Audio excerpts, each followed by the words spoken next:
극은 두 번째 막으로 이어집니다. 올림픽의 성화가 모스크바를 돌며 임시 숙소 주변에 경찰의 감시가 강화된 상황. 숙소에는 안나와 로라, 그리고 잠든 알렉산드르가 있습니다. 바깥은 시끌벅적하고 경찰이 경계를 서고 있는 와중에 들뜬 로라는 안나와 술잔을 기울이며 숙소 안에서 조용히 축제를 즐깁니다. 그러던 중에 안나가 잠깐 나갔다가 다시 급하게 들어오더니 경찰들이 밖에서 사라진 정신병자를 찾는다며 알렉산드르에게 숙소 안에 꼭 숨어 있으라고 당부합니다. 그러다 안나는 정말 뜬금없이 알렉산드르에게 질문을 합니다.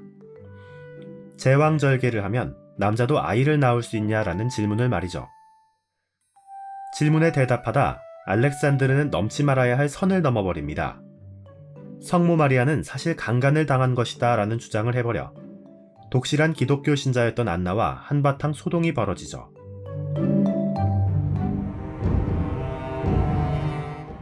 소동이 잠잠해질 때쯤 숙소에 마리아가 돌아왔습니다.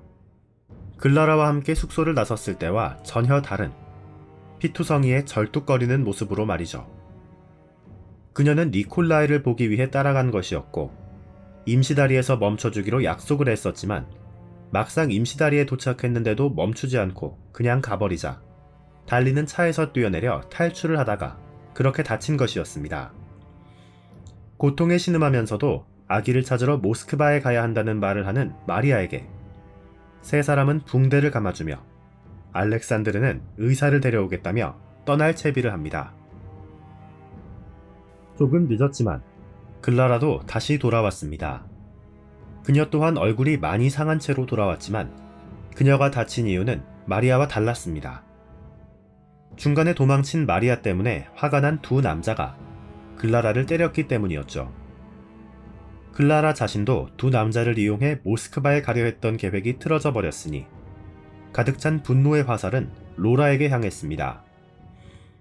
포기하지 않고 다시 로라를 데리고 나가려 했으나 로라가 저항하자 글라라는 상스러운 말을 내뱉으며 로라의 거짓말을 폭로해버립니다. 그녀는 마술사의 딸이 아니라 항구의 한 창녀의 딸이었고 로라 자신도 창녀라는 사실을 말이죠. 한바탕 소동이 일어나고 체념한 로라는 울면서 글라라를 따라가겠다고 대답해버립니다.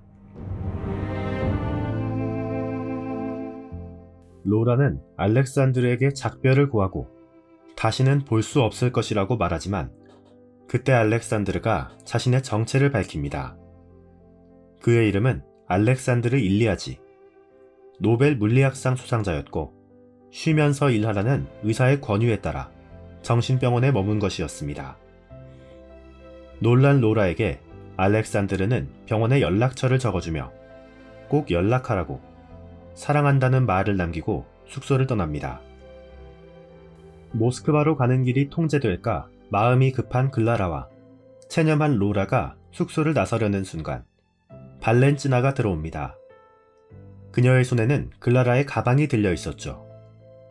모스크바로 가는 도로가 막히기 전에 두 남자는 마지막으로 모스크바에 들어갈 수 있었고 결국 글라라도 임시 숙소에 버려진 것입니다.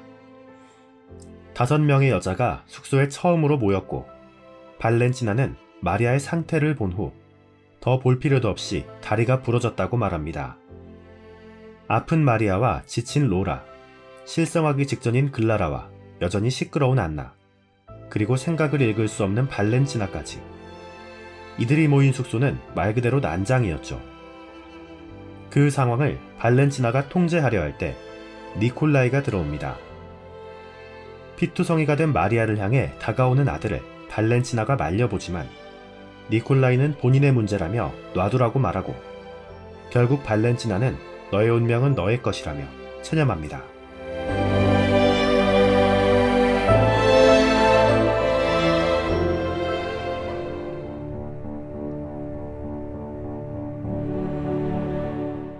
그때 올림픽을 기념하는 축제가 시작됩니다. 점점 가까워지는 축포와 함성 소리, 성화의 불꽃과 행진은 그녀들의 가슴도 떨리게 만들었습니다. 축제 현장의 아름다움, 그 떨림을 두 눈으로 보고 싶었던 사람들은 나중에 어떻게 되든 그 축제를 즐기겠다며 뛰어나갑니다. 움직일 수 없었던 마리아는 가지 않겠다고 했지만 니콜라이가 그런 마리아를 침대째 들고 나가죠. 전 세계인의 축제, 올림픽에서 소외당한 사람들. 그녀들은 군중들과 떨어진 언덕에서 축제를 보며 그들만의 축제를 즐겼고, 마리아는 그들과 떨어진 니콜라이의 품에서 축제의 장소에서 의식을 잃어갑니다.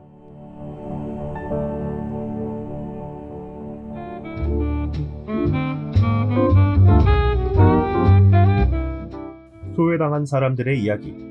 사실적이라 더욱 가슴 아픈 연극 안녕 모스크바는 이렇게 막을 내립니다.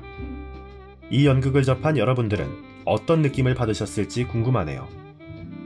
개인적으로 저는 이 연극을 접하고 만화 원피스의 한 장면이 떠올랐습니다. 원피스의 주인공 루피가 어린 시절을 보냈던 나라인 고아 왕국은 작중에서 가장 아름다운 나라로 손꼽히지만, 이것은 왕족과 귀족들에게 필요없는 쓰레기들은 모두 성 밖으로 치워버렸기에 가능한 일이었습니다. 사람까지도 말이죠. 과연 작중 모스크바의 이야기, 그리고 원피스 고아 왕국의 이야기가 정말 먼 세계의 일일까요? 그랬다면 이 연극은 있어서는 안 될 비극으로 우리에게 교훈을 줬겠지만, 안타깝게도 그렇지 않습니다. 러시아 올림픽보다도 뒤에 개최된 1986년 아시안 게임과 1988년 서울 올림픽, 그 준비 과정 중에 한국에서도 세계에 좋은 인상을 주기 위해 거리 정화는 이루어졌습니다. 판자촌이 철거되고 불황자는 수용되었죠. 찰리 채플린은 삶은 멀리서 보면 희극이요, 가까이서 보면 비극이다 라는 말을 남겼습니다. 그렇다면 멀리서 봤을 때부터 비극이라면 가까이서 본다면 과연 어떤 모습일까요? 오늘 준비한 연극 이야기는 여기까지입니다.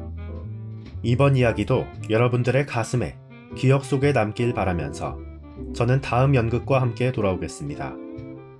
2020년 3월 오늘의 연극 환이었습니다.